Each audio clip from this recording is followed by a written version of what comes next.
This is a very special evening. One of the great parts about doing a show like this is you get a chance to meet and to talk and to sit with, in effect, whether it be virtually or in real time, a lot of really interesting people, the type of people you'd love to, well, bend an elbow at, as they used to say, perhaps attend a cocktail party or a dinner party with. But I get to do it live, and I get to bring it to all of you. I want to preface the introduction of our first guest with sort of a little bit of a background story. I graduated high school in 1978 on the wrong side of the Holland Tunnel. That part of New Jersey that will never be confused with the Garden State, both environmentally or intellectually. I know where that giant Exxon sign is on Highway Route 1 and 9 that Bruce Springsteen sang of. You could say that the skies were on fire as you drove through Elizabeth, the town I was born in. Yeah, I'm from that part of New Jersey. And as a young man in high school, yes, true confessions, I occasionally cut school and went into New York City. New York City was a city in transition at that time.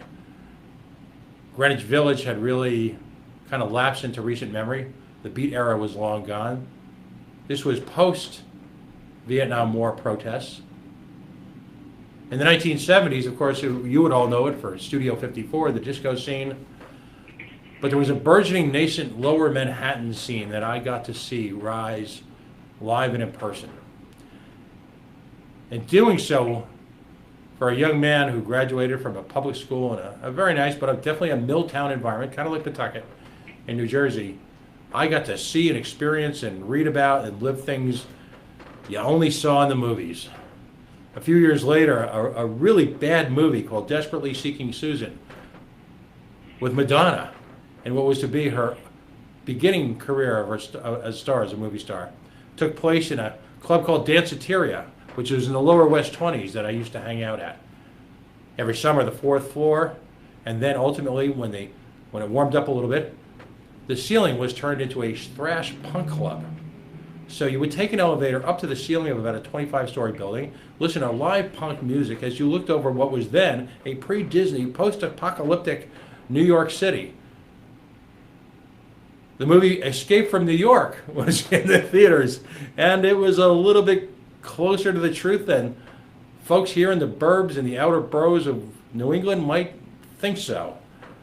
The city was in financial decline, but I have to tell you, the music scene, whether it be Max's, CB's, ultimately then the Ritz,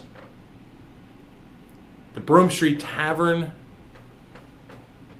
Finelli's over on Prince Street, a bunch of bars on Canal Street. Soho was beginning to emerge as a legitimate art district. This is decades before it became the tourist, trap that it is right now. People of that age didn't flock to Brooklyn at that time. They flocked to lower Manhattan, where a burgeoning punk scene had eclipsed folks' music and led into what folks here in the burbs was known as the 90s. My guide through those years was a publication called The Village Voice, which I discovered one of the first times I cut school in about 1977. The Village Voice had everything. For folks here local to Providence, you might talk about the Providence New Paper, ultimately the Phoenix. Well, it was that on steroids. The leading rock critics of the day held forth there. A gentleman by the name of Nat Hentoff, who recently passed, a First Amendment writer who wrote to me what he called a free speech for me, but not for thee, shaped my entire life's perspective on the First Amendment.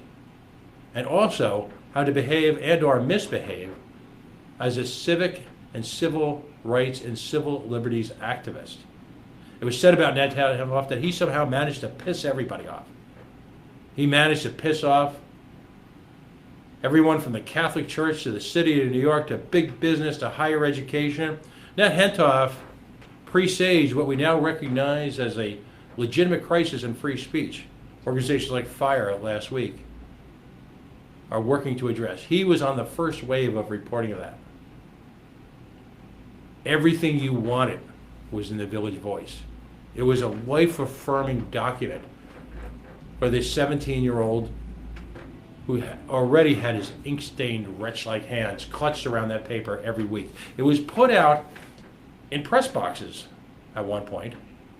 People would line up for that newspaper. This is pre-internet, of course. People would line up for this newspaper for two reasons. First of all, there was no better way, short of reading the obituaries, to find out where the best apartments were, particularly in Lower Manhattan. And everything you wanted was in this one paper. It's one of those papers that made America great, made journalism great, and really defined the notion and the mission of the alt weekly. It's gone through some changes since then. I mention this as a sideline to the guest I'm about to introduce, only because he writes for and edits for that very same Village Voice. We probably know him better here in Rhode Island for the book he wrote, which is often considered the Bible, the primer, the introductory lessons, everything you need to know about big sports economics, stadiums, the underlying politics, the underlying logic or a lack of the above, and is a source of the earliest history of big sports economics. And of course, I'm talking about Field of Schemes. His name is Neil deMause.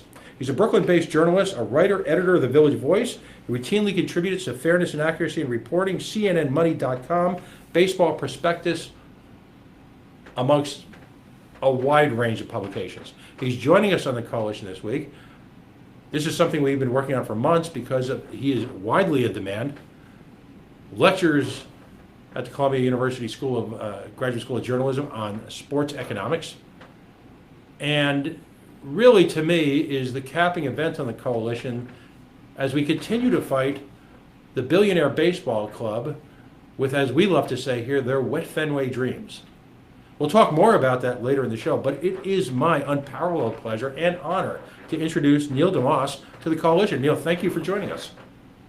Man, I should have put that intro up on speakerphone so the whole office could hear it. That would have been not a dry eye in the house. I just have to say, I want to talk about your book and sports, but it's a remarkable publication. I know you guys are going through a transition. Listen, my daughter is a graduate of a certain college on the Upper West Side. They went online a couple of years ago. It's just the way it is. And if you continue that same mission, folks like me, I don't care at this point whether it's digital or I can bring it up on my iPad or smartphone. The point is, it's there. Columbia University Journalism School, as part of this year's Columbia graduation, I happened to be there. When they were introduced by the dean to the president of Columbia to request the right to graduate, it's this couple hundred-year-old tradition that they do. In one of me, as someone who's a huge fan of journalism and is a huge fan of the written word and understands its importance more so now than ever, all right? And it's hard to really describe this to the viewer or listener, but as he was making his speech, I think we've all been to a football game where people flip their cards around and they say, go Pats or go Giants.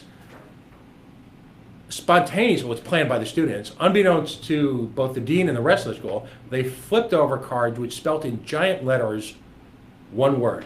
That word was truth. And to me, the Village Voice, over generations now, has been one of the leaders in presenting truth both to the city of New York and to the people at large who are privileged enough to read it. So, obviously it's an emotional subject for me, but I can argue successfully, and you can tell I can talk, that I stood in front of a meeting this week and addressed a room full of corporate cronies, and I legitimately thought of you guys as I was making that speech, because what you guys presented, have done so over a generation now, was formative for me and how I approach just about everything in politics. So yeah, no, I would say for me too. I mean, I grew up in the 70s and 80s in New York, exactly the same, and it was absolutely a formative experience to see what was showing up in the Voice every week. And I'm privileged to be here, and hopefully, we'll all be privileged to be part of the Voice for generations more. I mean, that's the goal anyway. But happy to talk about stadiums. Absolutely. But that probably of more interest to well, I don't know. I don't want to say that your listeners aren't interested in the Voice, but it's a more pressing issue. more pressing issues around stadiums. Right. And particularly here in New England, where we are on the brink of a feel-good tour by the the Rhode Island State Senate's Finance Committee, to once again, and the analogy I often draw is that of Glenn Close in Fatal Attraction. She rose up out of the bathtub once again in an attempt to, at this point, get about a $40 million plus state subsidy from Rhode Island. And astonishingly enough, a $20+ million state subsidy from a city like Pawtucket, Rhode Island. If I was to draw an analogy between Pawtucket and, say, Long Island or New York, sort of like a New Rochelle or a Uniondale. A wonderful town, wonderful people, definitely a mill town, definitely a middle-class kind of town. Again, and amazingly enough, and I love it at some point, as in your tours, if you shared this anecdote, the city of Pawtucket is actually contemplating collateralizing this quote-unquote investment with future ongoing state aid. Imagine that, a mill town which is broke, pledging state aid to support debt to build a stadium for Larry Lucchino. Wow. Yeah, well, it's unfortunately not uncommon. I mean, there are plenty of cities across the country that are in anywhere from good to dire financial straits, and that are pledging scarce money to sports facilities, either because they're convinced that it's going to be a good economic investment, or they're afraid the team is going to leave. Which, as in Pawtucket, it often is the case that you're not really sure whether it's a real threat or not. Is the team really going to go to Worcester, or is it just that somebody drove up the highway to Worcester and paid a visit and is now trying to stir up that threat? So it's unfortunately not uncommon. As we detail both in our book and on the website, in both big cities and small, this is how the sports business industry, works right now. Is you don't just make money by selling tickets; you make money also by trying to extort money from the public, and it's something that's been going on pretty much about 30 years right now, Right. and it doesn't show any sign of slowing down. And if I were a sports team owner, I wouldn't hesitate to ask for this kind of money too, because man, $40 million in free money, even if you're a rich guy, it's not something you can pass up. Right. Now, interestingly enough, Kurt Schilling was recently interviewed here. Kurt Schilling of the 38 Studios, an investment that the state underwrote and to the tune of $100+ million. Kurt Schilling, during the interview, I had an opportunity to call in with a question. I asked him if he found it to be hypocritical that he was potentially running as a conservative Republican Senate candidate. How did that jive with his history during the 38 Studios episode? His counter to me was fascinating. He mentioned that as an investor and as a business owner, his responsibility first and foremost was to his investors and his employees. And when offered the money, of course he would take it, because ultimately, what could go wrong? Nothing would go wrong. His investment was sound. He had a firm belief in the future of 38 Studios. But he also added, in pure Kurt Schilling style, because Kurt Schilling is the gift that keeps on giving, or as they say in the radio business, he is radio gold. He added that if he were governor, he never would have offered the deal. And I think that whole statement is so compelling. Yeah. Because if given the opportunity, as a quote-unquote capitalist, and I'm using air quotes here, of course if someone offers you money and it's legal, you're going to take it. But your book, Field of Schemes, you really trace, and you talk about the 30-year time span. You're right on target. It's about 33 years since the Baltimore Colts, and yes, millennial listeners, they were the Baltimore Colts before they were the Indianapolis Colts. You actually trace the origins of this whole sports, big business, big bucks, rooting for laundry movement back to then. Tell me a little bit about that time, and if you can reflect on just how important that was in terms of the mindset of both sports fans and industrialists. I think it was sort of an evolutionary moment, right, where the Colts owner at the time both realized that he could extract a whole lot of free money by either threatening to move or moving to Indianapolis. Indianapolis realized that they could get a team just by offering to build a new stadium. And then, it started this sort of cascade effect, right? Where then Baltimore was looking for a new team, and other cities were saying, or other teams were saying to their cities rather, you don't want to have happened to you what happened to Baltimore, right? Mm-hmm. So it started to be seen as this more legitimate threat. But at the same time, this was the 80s. This was a time when you had just seen huge cutbacks in federal aid to cities, as part of the sort of Reagan retrenchment, and you had cities, trying to figure out what they could do to try and boost their own local economies. Especially sort of Rust Belt cities, right, that weren't doing that well in the recession in the 80s, and a lot of the cities came, city mayors and state legislatures and things like that started realizing, one thing we could do is just offer tax breaks, right? Because we don't have anything else going on. We'll just offer some tax breaks or offer some cash or something like that and try and get companies to move to our cities. That didn't work very well. It started, kind of a bidding war where you had different cities going back and forth and bidding against each other, trying to steal companies back and forth from each other. Half the time they wouldn't even stay very long. And that's, the trend that has now led, we see, to, Amazon saying, hey, we'll build our second corporate headquarters to whoever offers us the most money, right? Right. You've got cities across North America saying, hey, sign us up, we'll give you lots of money.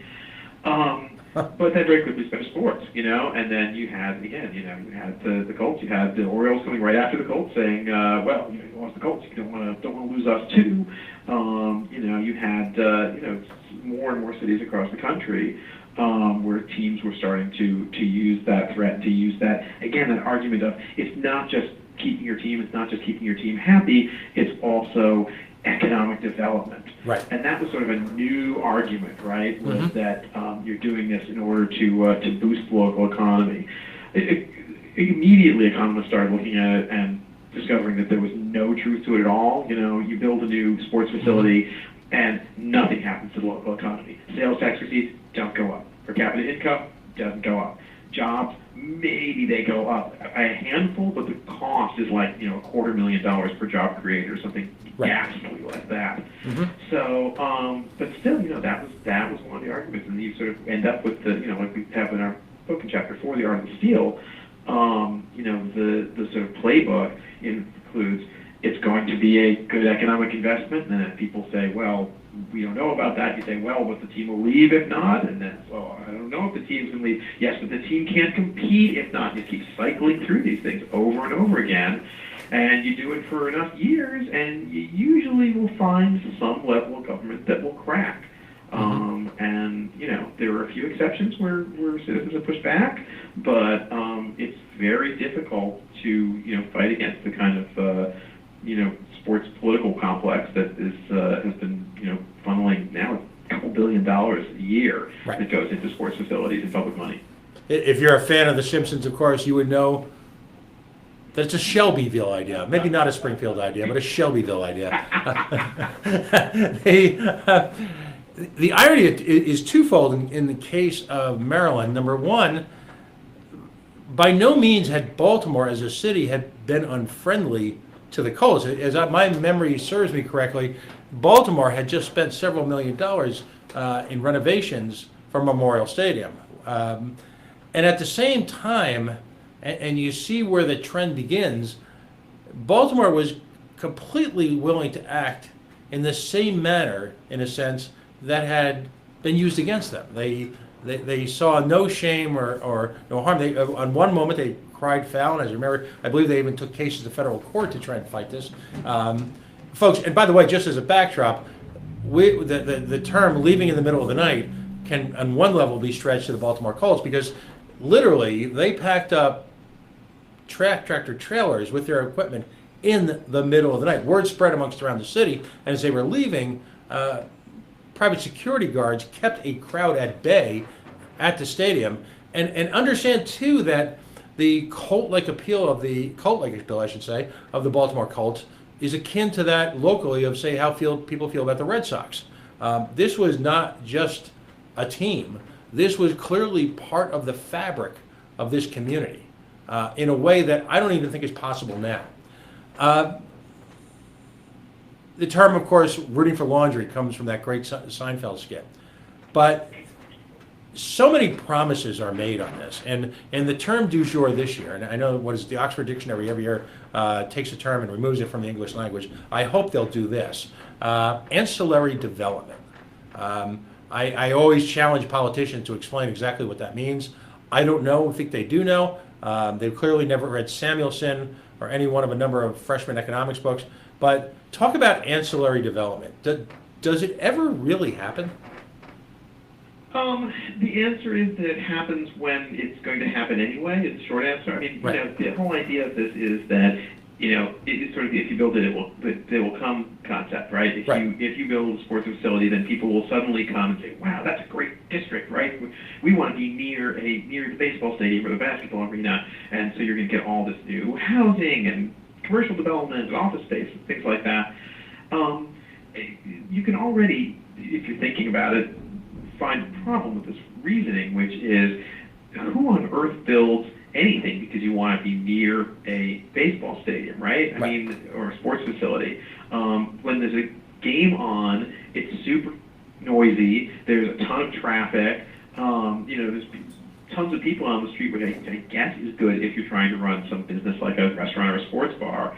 Although I've also spoken to sports bars who have said, who are near stadiums, said, we close on game days because there's just no way to seat everybody. I think this was actually a restaurant, not a sports bar, but they were like, there's 60,000 people streaming past in 20 minutes. There's no way to actually seat everybody that would want to eat here, and then they're gone.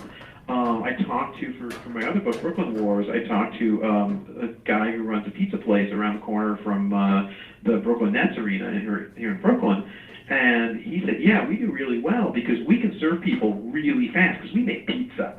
The guys across the street who run a sit-down restaurant do terribly because nobody wants to come and spend an hour and a half eating dinner between getting out of work and getting to the game and then having to wait for the metal detectors and get to where your seats. People want something they can just go and grab something really quick. So it's there are places where it's kind of worked well. I think in terms of synergy, you could say. Like a place like the San Francisco Giants Stadium in South of Market, right, where they built it in a place that was kind of near an area that was already developing, but a little bit away from there, so it kind of expanded the zone of activity. It was kind of down by the waterfront in a place that wasn't getting a lot of development otherwise. So it kind of meshed well with development that was already happening. And you can seek to do that, but there's an equal number of places where you build a sports facility and then just nothing happens. It just sits there empty for years. St. Louis Cardinals built their stadium. They were planning to build this ballpark village thing across the street from it, and it was a big empty puddle of water for years. So that happens over and over again. Again, it doesn't mean that it's necessarily going to be a disaster, but it doesn't seem like by itself it encourages development. And it really is just the fact that sports facilities may be great when they're active, but they're dark most of the year, right? At best, if you have an arena that has a basketball team and a hockey team and a whole bunch of concerts, maybe you'll get 200 nights a year that something is going on there, which means that every day, all day, and then the other 160 days a year, there's nothing going on there. So most facilities, and certainly football stadiums, are big dark boxes that every once in a while a whole lot of people stream in and a whole lot of people stream back out 3 hours later, and that's really not a great catalyst for economic development. No, absolutely. I'll use another analogy: the Boston Democratic National Convention. It amplifies exactly what you spoke about in terms of the day of the big event. The ironic part of the Boston Democratic National Convention was that on an economic level, for the people in that community, it was an outright disaster. For those not smart enough to negotiate some type of transfer payment in anticipation of it. The concept, of course, was that people would flood out a variety of times during the days, go out to local delis, go out to local restaurants. Well, a couple of things happened. First of all, the security was a nightmare, and as is security at major league events now. So it scared, quite frankly, a lot of people off because of traffic issues and things like that. But as importantly, something like a convention, something like a major league sports stadium, is in fact an insular, self-contained, almost geodesic dome-like business environment. Aren't most stadiums designed to keep people in? Don't they want to? The whole point of a new stadium is to monetize existing traffic at a higher level, right? Yeah. The whole idea of modern sports stadiums really is to bring spending inside the gates, right? The classic example there is Camden Yards, which, literally took an entire street, Utah Street, and then defined it as inside the turnstiles, and gave lots of, availability for stores that would be run by the Orioles. I remember, having this argument with people when the Yankees were building this new stadium, and people were saying, oh, it'll do great things for the merchants on 161st Street. It's like, the stadium's already on 161st Street. All you're doing is moving it across the street and making it much, much larger so you can fit in all of these like steakhouses and things like that, so people can spend more money inside. There is no way people are going to be going down the street more to eat at the Court Deli. Sure enough, that was true. But it's a very hard lesson for people to hear when they haven't actually seen it in action or in inaction. Right. Now, you talk about the Giants.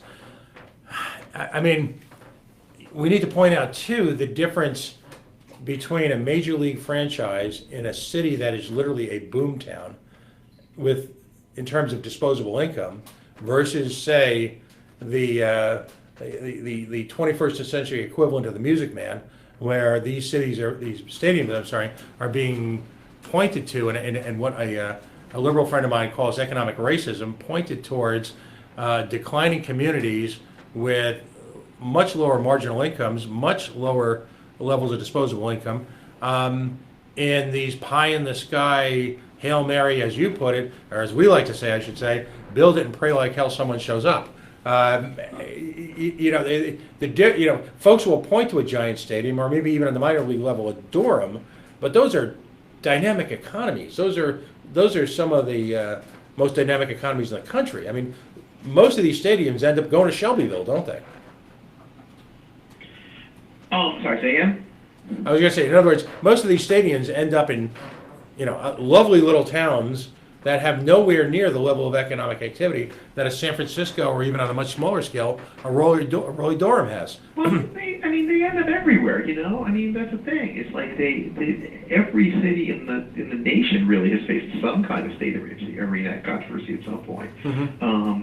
Because, either you've got a team that's already there that's going to be, asking for money, or you've got somebody down the road who's going to be saying, hey, maybe we can get some money out of these guys. Mm-hmm. Or, increasingly, you've got something like MLS, which will come, and in pretty much any mid-sized city in the country, hey, we'll give you a soccer team if you give us a stadium.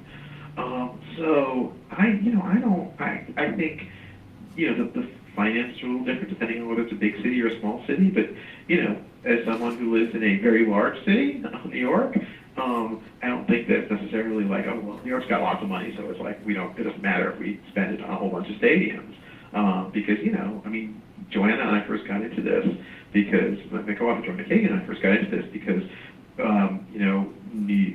she's from Cleveland originally, I'm from New York, and Cleveland was looking at spending a whole lot of money. Cleveland was a decent-sized city, was looking at spending a whole lot of money on a new Browns stadium. At the same time, their schools were in receivership because they couldn't afford to keep them, from going bankrupt. And New York City was talking about building a new stadium for the Yankees at the same time that they're closing libraries because they didn't have enough money for that. So, it's the same problem everywhere. The scale is different, certainly when you're talking about New York versus Pawtucket. But it really is the same problem everywhere. It's the fight over what the role of government is. Is the role of government to help private business and then hope that the benefits will somehow trickle down to the public? Or is the role of government to do things that directly help the public, and, private business should, if they want to make investments that, take on their own risk for private profit, then that's great. But, it's not the job of the government and the people to guarantee those profits. It's basically what the sports industry is expecting. Right. Full disclosure, I am chairman of the Rhode Island Libertarian Party, so I think you'll know where I come down on in terms of that argument. There was a little bit of controversy here on a local level because as a Libertarian Party, we submitted a resolution to one of the towns, and we plan on taking this on the road here. And the resolution, there was multiple parts of it, but the one part that folks seem to represent the biggest stumbling block. Now imagine, if you will, I'll use a New Jersey example. You've got Elizabeth and you've got Newark, cities that roughly adjoin each other, or we'll even say Hillside in Newark. If a stadium is built in Newark adjoining Hillside, it is our argument on an economic level that there is a limited amount of disposable income in any one given economy. A baseball stadium is entertainment. And while it may occupy a special role in a certain part of the economy and those folks who are spending, ultimately, that represents competition against other localized spending, particularly at the minor league level, where, quite frankly, most of the draw is local. Not in only a few minor league franchises are people actually traveling to see them. So our contention is, if you live, say, in Hillside, and you're paying taxes to the state of New Jersey, and those taxes are being used in some part indirectly to fund this subsidy for this entertainment business in Newark, aren't you literally funding your competition for the consumer dollar? It seems remarkably straightforward to me. I mean, is it valid? The Northern Rhode Island Chamber of Commerce, who is literally the poster child for corporate welfare, essentially implied that I was nuts. Am I not? Okay, maybe for a whole lot of other reasons, but am I wrong? No, there are a lot of people who the problem with it isn't even a matter of just of the fact that you're spending money that you can't afford, but that you're skewing the you're de-leveling the playing field, right? And you're privileging certain players over others. I certainly heard people say, hey, I run a small business. I would love to get my headquarters built for free by the state or the city, but I don't get to do that. And meanwhile, if especially if you're in the entertainment business, right, and you're running like a movie theater or bowling alley or something like that, you really are disadvantaged if you're trying to compete with somebody who's getting huge amounts of subsidies. It's a huge problem, and that we're getting back just to the issue of political power in this country, but the question of who has the lobbying power, who has the access to demand not just to demand public money, but to demand the ability to pitch these kinds of things, to put them on the ballot, and to bring them back year after year after year. One of the stories I talked about in the latest edition of the book was talking to a state senator from Minnesota who was saying, where they had fought back against the Twins getting public money for a new stadium for years and years and years, and they finally approved it. And they called us, what happened? And he said, they wore us down, man. The lobbyists said, kept coming back year after year after year. They said they weren't going to go away until we approved something. And, that's a powerful, powerful force. And it's not something that, every little, owner of a corner store they can bring to bear.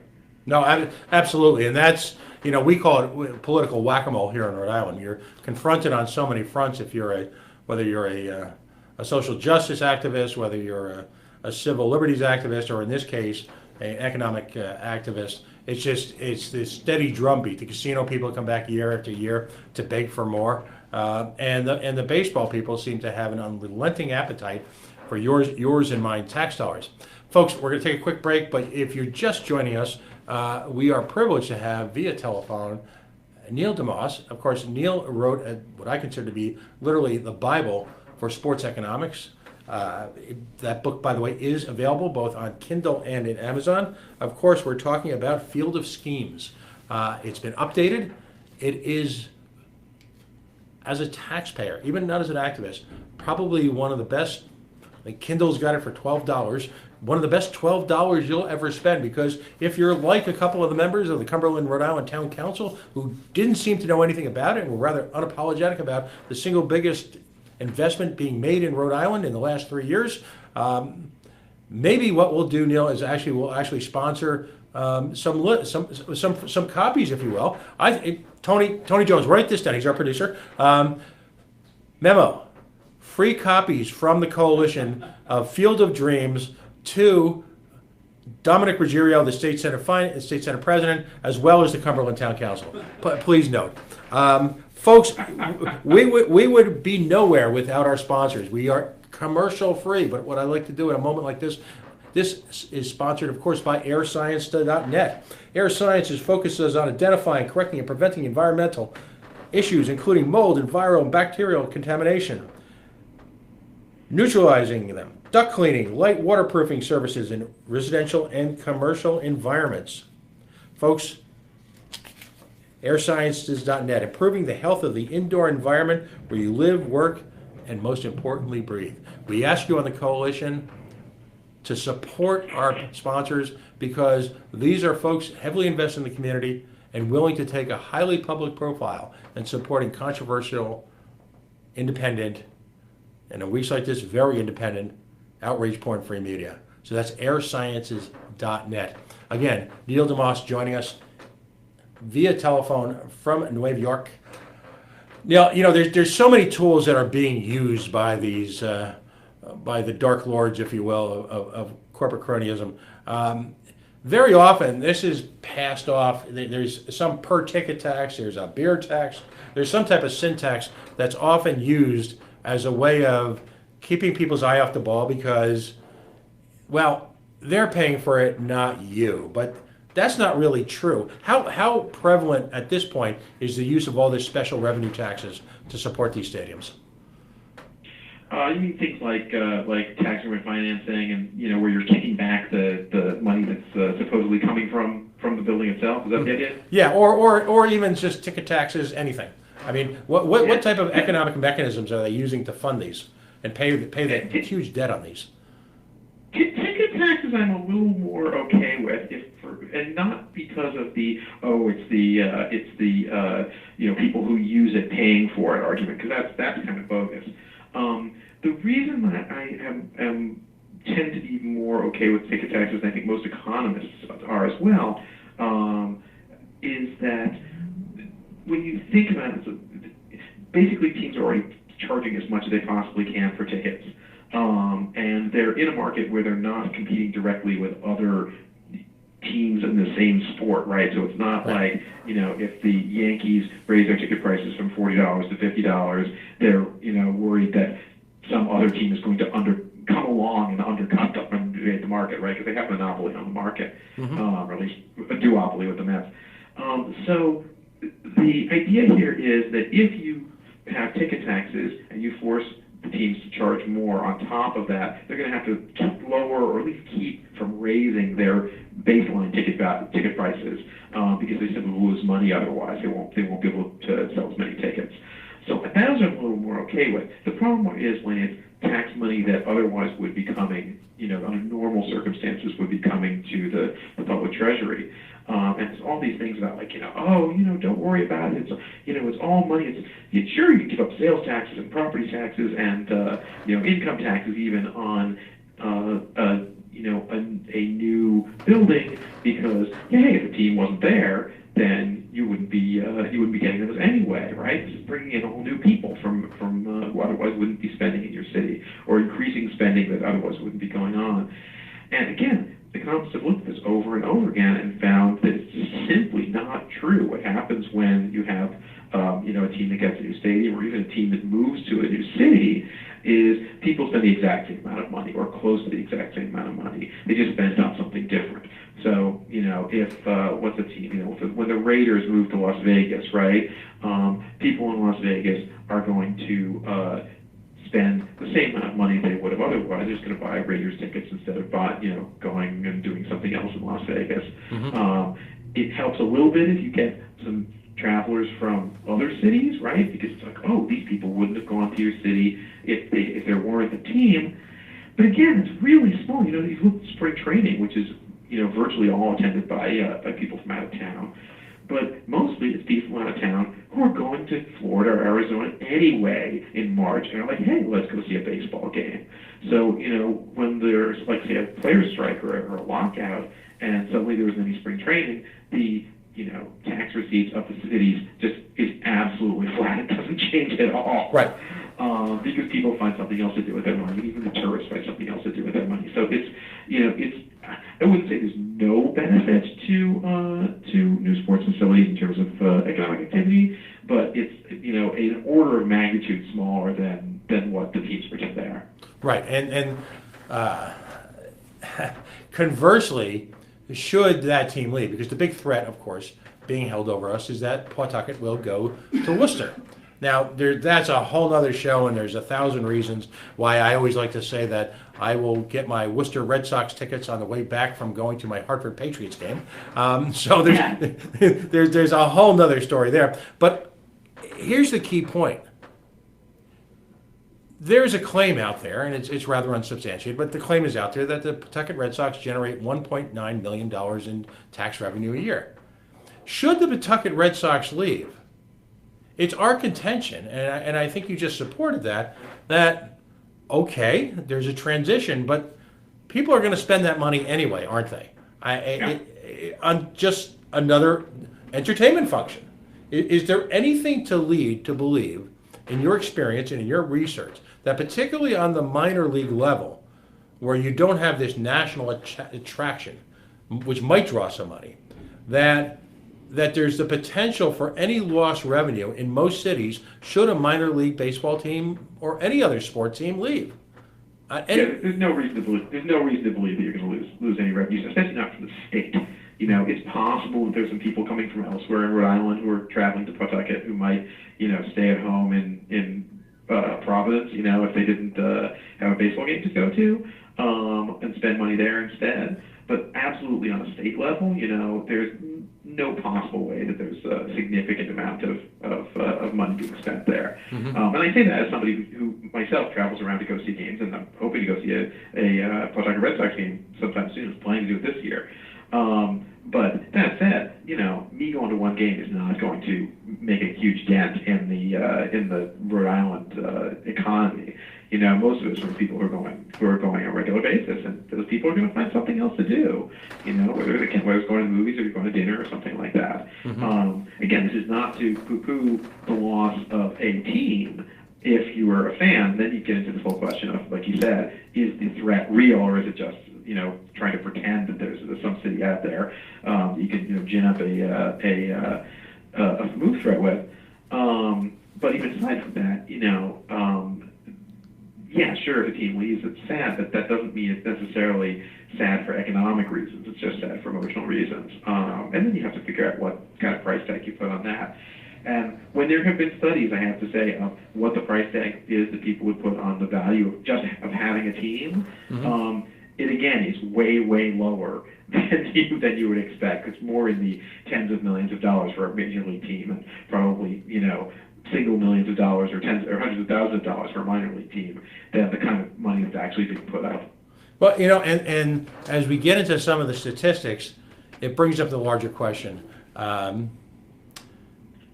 Very often, and it seems that there's almost a cottage industry of economic consultants who prognosticate on the future ongoing revenues and the potential for economic development.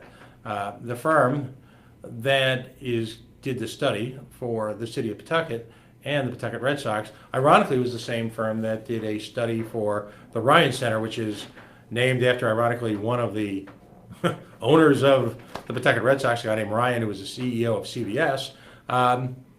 In that study in North Kingstown, it turns out that they overestimated attendance at that over a protracted period of time by about 30%, to the tune of almost 1 million attendees. Here we go again. They are back at it, predicting all sorts of windfalls. Publishers Clearinghouse, I think they even predicted, would show up at McCoy Stadium with a check to the Pawtucket Red Sox. These firms that are out there doing this prognosticating, consulting as they call it. What's your sense of them? I mean, how often are they right? How often are they wrong? And how do they normally skew, from your experience at least? I mean, it's generally hard to kind of go back and retroactively figure out what people predict was right, because the predictions are so hazy. And it's, oftentimes hard to figure it out. But I think, in general, the prognostications are extremely rosy. Let's just put it that way. Mm-hmm. And they're more geared as, PR documents than as something that's actually going to be, something you can go back and look and say, oh yeah, that actually came to pass or not. Again, I think there are a few stadiums where the price tag was low enough and things worked out well enough that you could say, okay, fine, the public did not get hosed in that case. But those are the exceptions, and in general, when you're talking about putting up, again, whether it's several hundred millions of dollars for a major league team stadium or tens of millions of dollars for a minor league stadium, there's just no way you're going to earn it back. I mean, it's just like you would have, every single person going to the game would have to, spend like $500 to make it even out. Yeah, I don't know if there are many legal ways you can spend $500 right now in Pawtucket. Yeah. Maybe one of those really big like helmets full of ice cream or something. Yeah, What do you say after a while? What's your sense of the future of these stadium subsidies? There are those of us who are trying to be optimistic. I guess in Virginia you just had a rollback, or at least for now. And as you pointed out so aptly, they'll be back, it seems like. But do you sense that the nation is wise to this? In no small part, by the way, from your efforts. Have we grown up? Have we learned lessons yet? I wish I could say that. It would be nice to feel like what I've been doing and a lot of other people have been doing has made some progress over the last 20 years. And I think it has a little bit, in that it's harder for team owners just to go and say, hey, we want $300 million, and for the state legislature to just say, oh yeah, sure, fine, because right. There will be pushback. But there was pushback originally, there was pushback when the Colts moved were trying to get money out of Baltimore, and there was pushback when the Orioles and the Cleveland Indians. There's been opposition going all the way back, including from sports fans, who don't particularly want to see tax money going to their team owners who they already have paid through the nose at the box office for tickets to.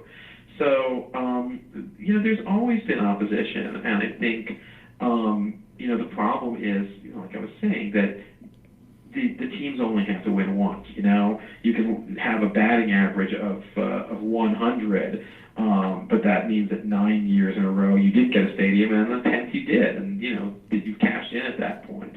The one thing I'm slightly optimistic about, and this is very tentative, and it could be a ripple that then passes, but there's a handful of like mayors and local elected officials now who seem to be getting it. Who seem to be getting that the idea is, you don't just say, oh, okay, you want a new stadium, how much money do you need? And we'll find a way to come up with it. But, okay, you want a new building, what's in it for us? Tell us how, come up with a deal where we can explain that this is actually going to be a benefit for citizens. And, you've got mayors like Tom Tate in Anaheim and Naheed Nenshi in Calgary and, the mayors of Oakland and Minneapolis who have all sort of taken this tack to some degree. The Seattle City Council has, in part because citizens there went and voted in an initiative that, forced the city to use are taxpayers actually going to get some kind of return on investment from it as the criterion. So I feel like there's some slow motion in the right direction. But again, there are plenty of cities where this is not happening, and Nevada giving $750 million to the Raiders. And it's just such a big business that it's not going to, even if the needle is starting to shift a little bit in the right direction, I still think it's going to be, I don't know, at least another couple of decades before we finally put a stake through this thing's heart. Let's talk about you a little bit. We only have a few minutes left. I am so grateful that you were able to take this much time. I know you've got a very hectic schedule, a lot of irons in the fire. What's on the immediate horizon, both in terms of authorship, where is Neil deMause going to be seen next? Well, I'm always at my website, fieldofschemes.com. I have started writing for Deadspin, which has always been one of my favorite websites. I'm very happy to be there. Great. Just wrote a piece this week about the Seattle situation I was just telling you guys about. Continuing to write for The Voice about a myriad of subjects. Mm-hmm. I definitely want to explore what's been going on in Cleveland, because I don't know if you've been following it, but there was a year-long battle over this money that Dan Gilbert, the owner of the Cleveland Cavaliers, was trying to get to renovate the stadium, which most of them had building a new giant glass wall to front it. And there was a big public push by a huge coalition to, try and have a referendum to try and get rid of, try and repeal what the city council or county council, I forget what it was, had approved. And they, got a court to rule that it was going to go on the ballot in November, and the Cavs said, okay, fine, we're not even going to try at that point. And then, as it turned out, Dan Gilbert, or not even Dan Gilbert, the county went to one of the coalition members that had actually filed the petitions and said, well, how about if we build you a couple of mental health clinics instead? Would that buy you off? And they were like, oh yeah, sure, that would be fine. And they withdrew the petitions. Right. So That's it's fabulous. a very sad story, and I really want to find out what the inside story was there and explore a little bit more. So maybe that'll be a future Deadspin article, I'm not sure. Well, and I've put the notion out there to the Pawtucket Red Sox that I am for sale. If you want to build me a mental health clinic, I could probably use it at this point after 30 years in Rhode Island. But yeah, about that. Folks, Neil deMause, Field of Schemes, How the Great Stadium Swindle Turns Public Money into Private Profit. It can be found on Amazon.com. It is also available on Kindle. deMause.net, that's your other website, right? deMause.net is where I post all my other articles that are not, Field of Schemes stuff for Voice and Deadspin, places like that. Right. So that's if folks want to follow a really unique voice in American literature right now, they can follow him at deMause.net. Of course, that's spelled DEMAUSE.net. When we post this interview, and this will be posted on the coalitionradio.us and our YouTube channel, we will post all of these links. Folks, these are must reads. I don't say this often, but it's a destination site. It's destination reading, appointment reading, because contrary to popular opinion, there is still great writing to be had out there. There is still great journalism. There is still great investigative reporting.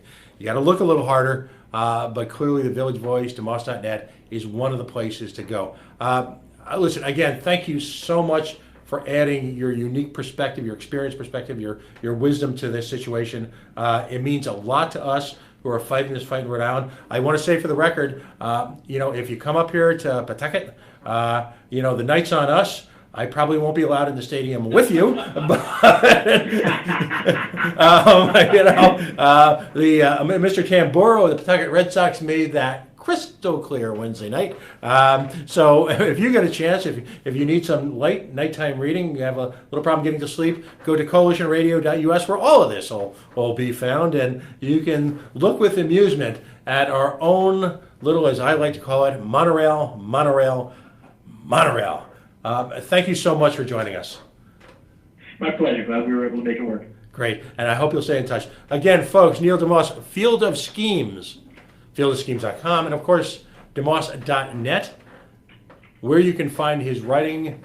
That's a great website. Village Voice, really, but take a moment, read the book.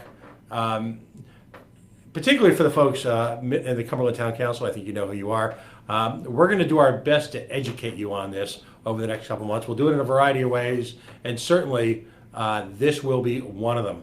Folks, you have in fact, for the last hour, been listening to the Coalition on the Worldwide Coalition Media Network, broadcasting live here at the Go Local Live Broadcasters Center, 90 Way Boston Street, here in the heart of the city we love. It's HasCon tonight, as opposed to the Pawtucket Red Sox, which has been. However, the show can be found at coalitionradio.us, facebook.com/the Coalition Radio, on the mighty Twitter at coalition_radio, in our apolitical, all paw socks, all crony capitalists, it's exhausting after a while. Everything you need to know about the stadium at Pawtucket is home. And of course, please, there's a petition at fightforthestadium.com. Please go there. We're going to post this, and we've got a whole bunch of updated articles in addition to Reason Magazine's contributions on